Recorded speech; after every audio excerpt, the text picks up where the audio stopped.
Assalamualaikum warahmatullahi wabarakatuh. Perkenalkan, nama saya Nisrina Sari Lubis, NIM 11221069. Di sini saya akan membuat video tentang tugas ujian akhir semester saya mengenai studi kelayakan bisnis. Tugas ini diampu oleh dosen Pak Halipi Azizan, SPTMM. Dan tugas ini yaitu matkul studi kelayakan bisnis. Kemudian untuk tugasnya yaitu mengenai cara seorang mahasiswa atau cara seseorang UMKM untuk menjadi sebuah organisasi yang besar. Lalu buatlah studi kelayakan bisnisnya. Tentunya tahap dari UMKM menuju organisasi yang besar itu tidak instan, tapi ada tahapan-tahapan seperti berikutnya. Yang pertama ada penguatan fondasi bisnis. Di sini fokus UMKM yaitu membuat bisnisnya untuk stabil dan konsisten.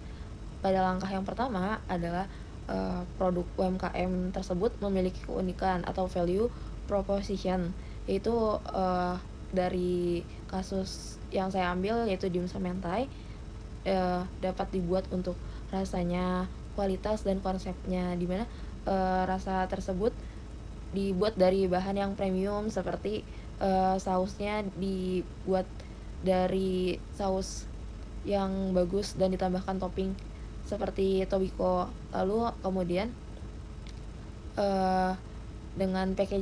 dibuatkan dengan packaging yang baik. Lalu ada SOP produksi dan pelayanan yang jelas. Di sini sang pemilik bisnis atau owner tersebut membuatkan SOP secara jelas dan dibuat dengan matang, kemudian diajarkan kepada di UMKM tersebut. Lalu kemudian sang pemilik harus memiliki legalitas yang dasar seperti NIB atau PIRT atau kehalalannya. Terus sang pemilik bisnis juga harus memiliki pencatatan keuangan yang jelas dan rapi. Kemudian UMKM tersebut harus memiliki standarisasi operasional yang baik agar bisnis bisa direplikasi. Yang pertama ada standar resep dan bahan baku. Yang kedua ada standar pelayanan pelanggan. Tiga ada standar harga dan kualitas. Yang keempat ada training karyawan yang terstruktur. Nah, pada tahap ini penting sebelum membuka cabang atau franchise. Yang ketiga berikutnya ada penguatan manajemen dan sumber daya manusia.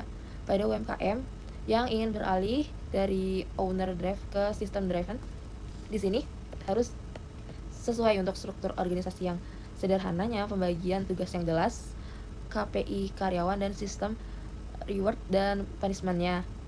Nah, untuk struktur ini harus dibuatkan dengan terstruktur, dan untuk pembagian tugas serta gajinya itu harus jelas ya teman-teman. Berikutnya ada digitalisasi dan branding. Untuk pemasaran, untuk pengenalan produk atau brand, kita memerlukan brandingan yang kuat. Nah, untuk itu kita memerlukan media sosial dan marketplace. Kemudian UMKM tersebut atau yang saya lihat itu dimsum mentai Bibu harus memiliki sistem POS atau inventory.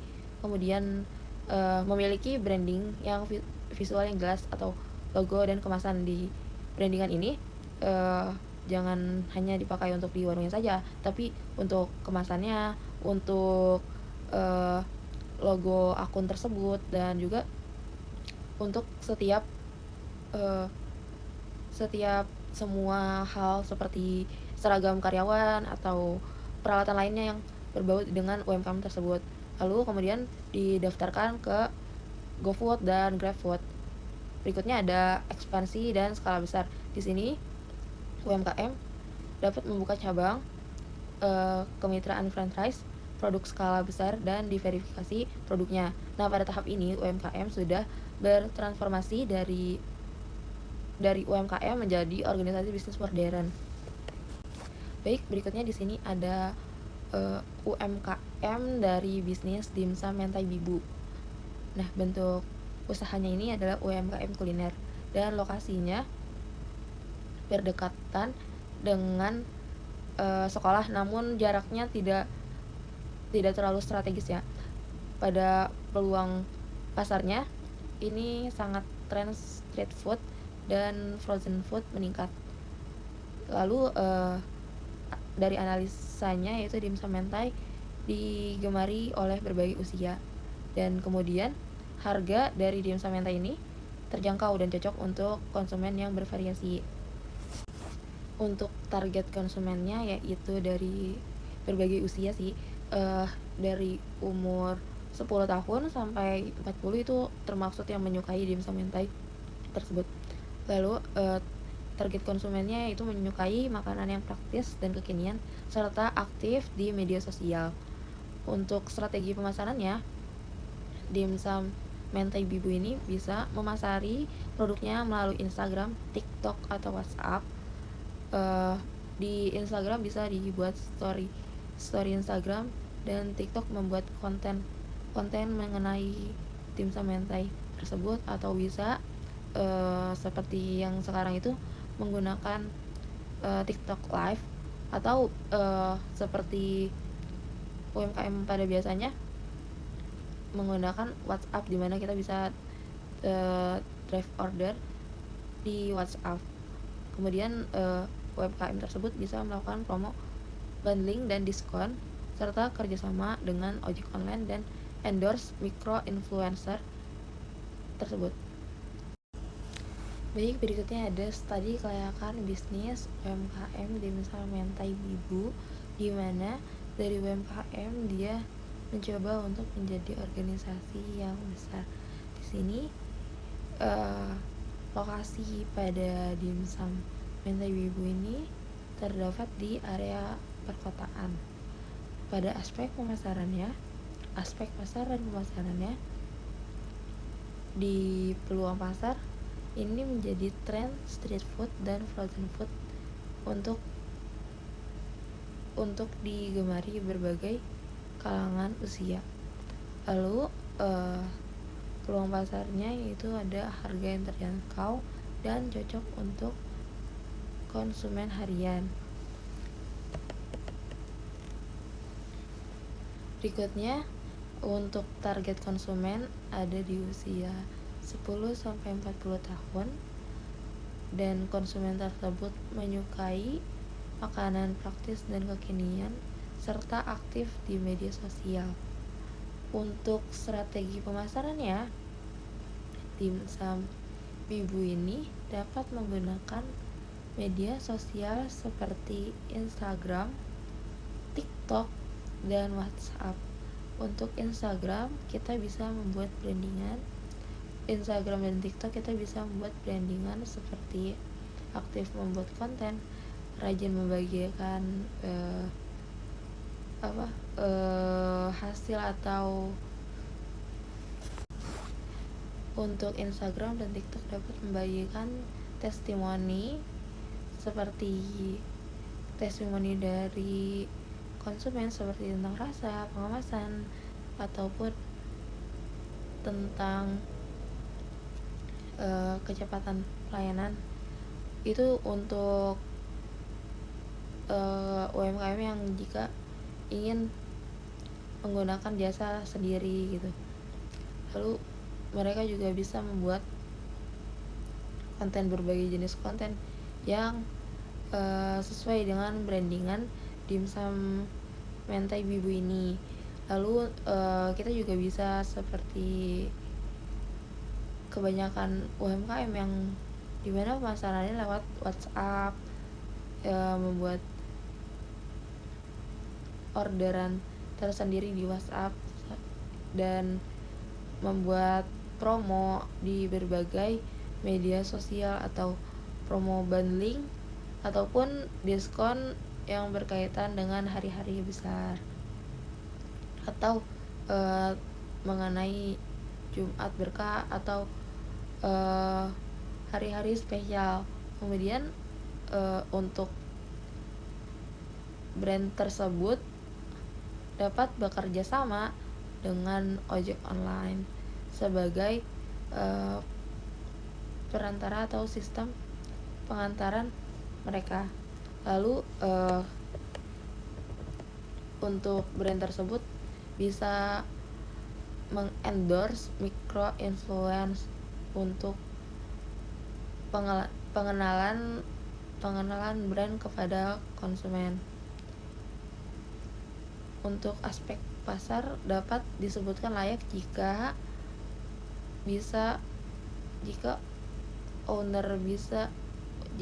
UMKM tersebut bisa mengikuti standar-standar seperti itu.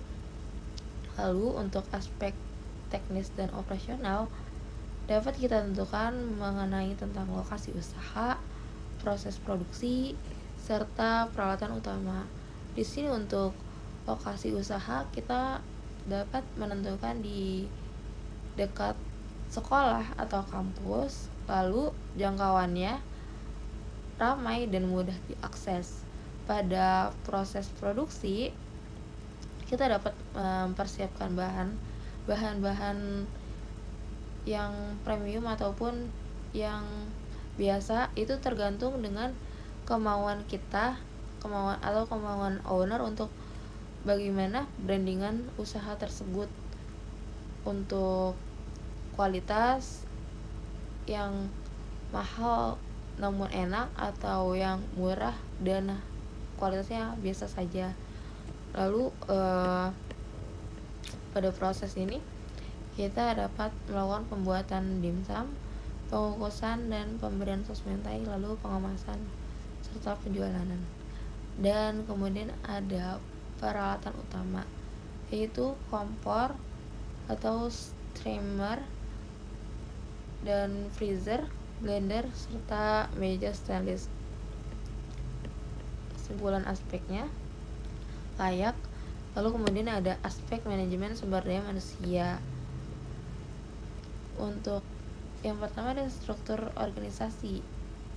Struktur yang pertama ada owner, admin atau keuangan, produksi, dan penjualan. Maka jumlah sumber daya manusia dalam bisnis dimsum Bibu ini harus ada 1 owner, 2 karyawan produksi, serta 1 kasir. Maka aspek manajemennya layak. Lalu kemudian untuk aspek hukum dan legalitas ada NIB, PIRT, sertifikat halal bertahap, dan NPWP usaha. Ini semua gratis ya teman-teman, buat bisa dicari-cari aja lewat website. Nah, lalu ada aspek keuangan sederhana.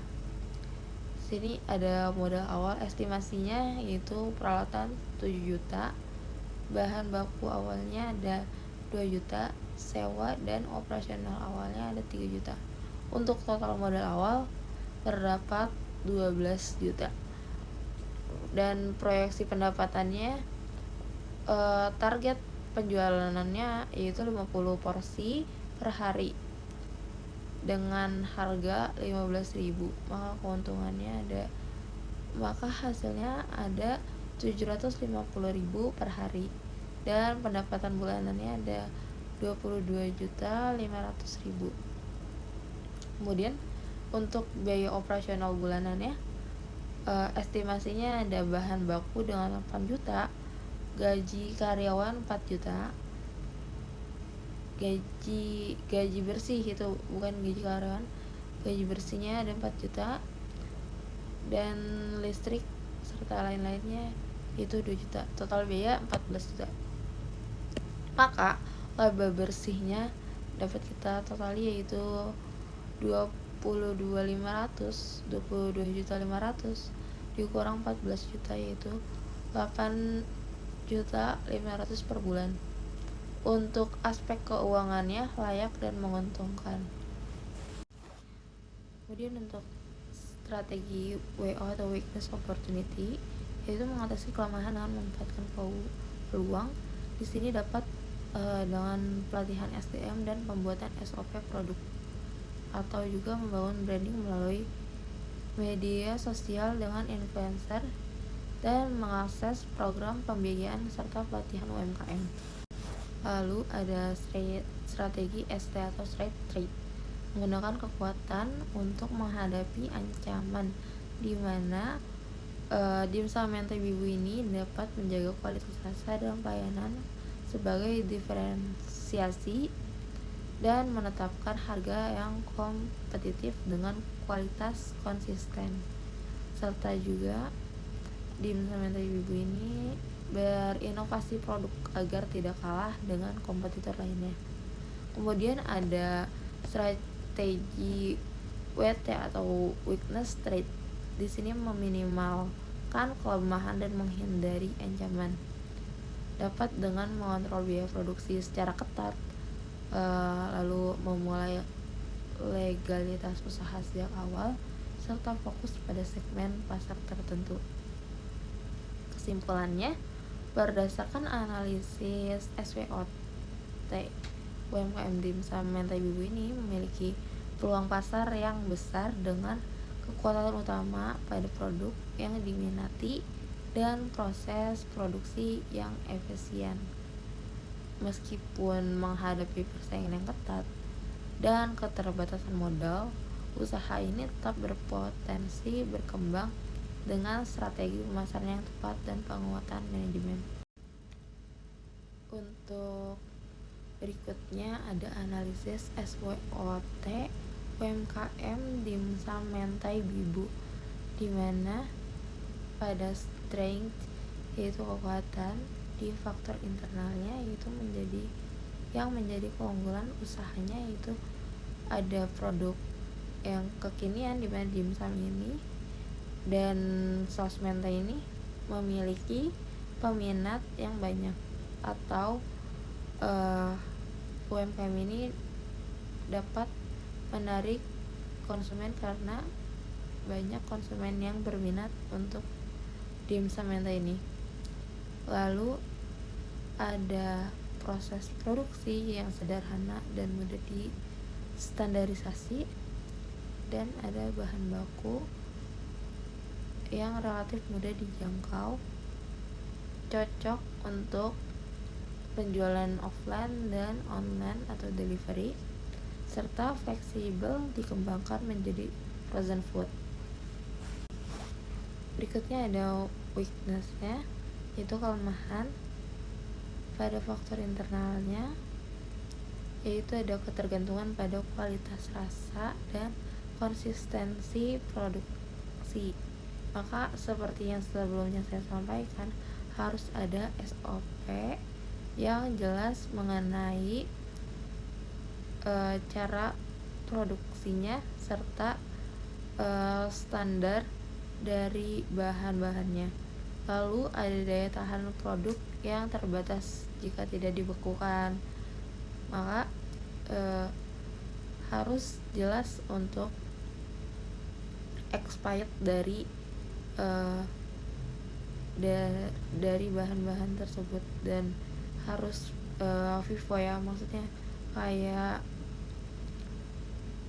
ya FIFO gitu, yang barang yang pertama masuk, yang pertama juga yang keluar gitu. Jadi tidak ada penumpukan di bahan baku, kemudian tidak ada bahan baku yang tersisa atau terbuang sia-sia. Lalu ada SDM yang terbatas, di mana UMKM ini biasanya masih bergantung pada owner dan hanya memiliki satu dua karyawan saja. Lalu untuk dimsum mentai ini brand awareness-nya masih rendah atau UMKM baru. Ini untuk dimsum mentai bibu ini masih kurang banyak orang yang tahu tentang brand dimsum ini. Lalu untuk modal untuk ekspansinya terbatas karena sangat besar. Kemudian ada opportunity atau peluang. Pada opportunity ini itu di faktor eksternal yang mendukung perkembangan usaha. Yang pertama ada tren konsumsi street food dan makanan praktis yang meningkat. Yang kedua ada perkembangan platform digital dan ojek online. Di sini UMKM tersebut bisa melakukan pengenalan produk lewat media sosial, lalu mendaftarkan brand tersebut atau dimsum mentai bibu ini ke ojek online seperti Shopee Food, GoFood atau GrabFood gitu. Lalu pasar frozen food rumah tangga bisa terus bertumbuh. Kemudian peluangnya dapat berpeluang kemitraan dan franchise. Lalu dapat dukungan pemerintah terhadap UMKM, yaitu pelatihan dan pembiayaan, dan potensi pasar anak muda dan pekerja urban yang besar. Berikutnya ada threat atau ancaman. Faktor eksternal yang dapat menghambat usaha. Di sini untuk dimsum mentai bibu ini terdapat ancaman dari persaingan yang tinggi di bisnis kuliner yang serupa. Contohnya seperti dimsum bibu ini kan terdapat di area perumahan Geraha Mustika Media. Di sini kurang lebih ada 10 dimsum mentai dengan berbagai rasa dan pengemasan yang berbeda. Pada dimsum mentai bibu ini cenderung lebih mahal dan packagingnya juga berbeda. Dia lebih premium. Namun itu juga yang dapat dijadikan ancaman karena banyak juga konsumen yang lebih memilih dimsum mentai yang harganya miring dibanding dimsum mentai bibu ini.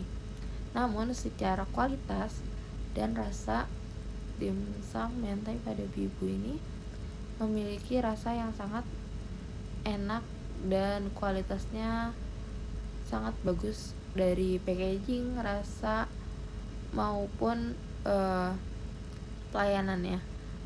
Namun di dimsum mentai bibu ini ancamannya itu selain persaingan yang tinggi, terdapat fluktuasi harga bahan baku seperti ayam, seafood, dan keju. Lalu dapat juga dari perubahan selera konsumen yang cepat, serta kompetitor dengan modal dan branding yang lebih kuat. Kemudian ada regulasi pangan dan sertifikasi yang memerlukan biaya. Balik lagi, sebelumnya ada kompetitor dengan modal dan brandingan yang lebih kuat.